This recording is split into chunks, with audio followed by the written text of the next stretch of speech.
Alors l'évolution est très favorable. On a une baisse franche de l'incidence sur les dernières semaines. Les derniers chiffres d'incidence en Savoie, c'est 110 nouveaux cas pour 100 000 habitants par semaine. Là, on était monté à plusieurs milliers. Donc clairement, la situation s'est nettement améliorée. Et au niveau de l'hôpital, on n'a plus du tout d'impact du Covid sur le fonctionnement. On a une dizaine de patients hospitalisés avec le Covid, dont 2 en réanimation.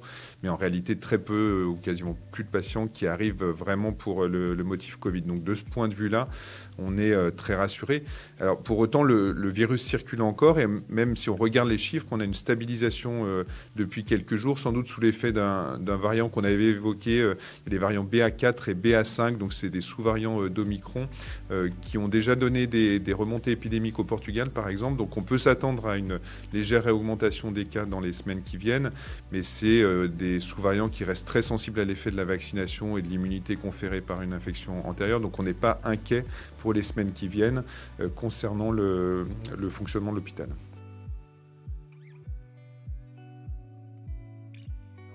L'épidémie est là et tant qu'on n'aura pas plusieurs mois consécutifs, notamment des mois d'hiver, sans nouvelle vague, on ne pourra pas être rassuré. Encore une fois, le virus est là.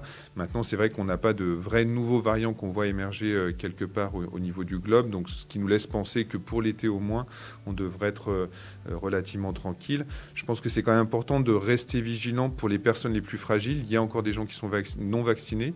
Il y a des patients qui sont immunodéprimés. Et donc, tant que le virus est là, on reste susceptible de faire une infection Covid.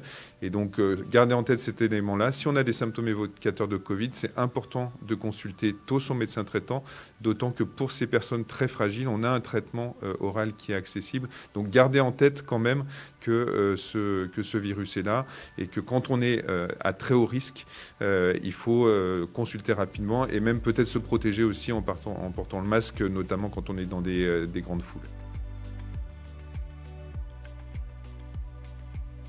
En Savoie, il n'y a pas eu de cas.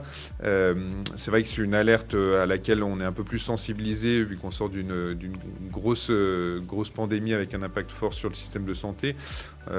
On n'a pas plus d'inquiétude que ça. C'est un virus d'abord qu'on connaît de longue date. Ce qui est un peu troublant, c'est que les cas qui étaient antérieurement enregistrés survenaient plutôt en Afrique sur des petites épidémies. Là, c'est vrai qu'on a plusieurs centaines de cas au niveau international et sans lien évident entre les personnes. Donc ça interroge et ça impose effectivement d'être vigilant.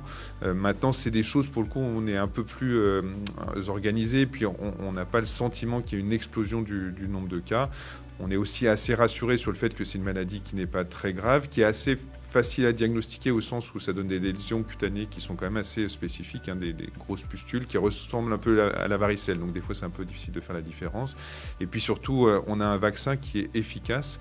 Et donc la stratégie actuelle, c'est bien sûr d'essayer de repérer le plus tôt possible les cas. Et si on confirme un cas, on mettra en place une vaccination. Mais je pense que c'est important d'avoir un message rassurant pour la population générale.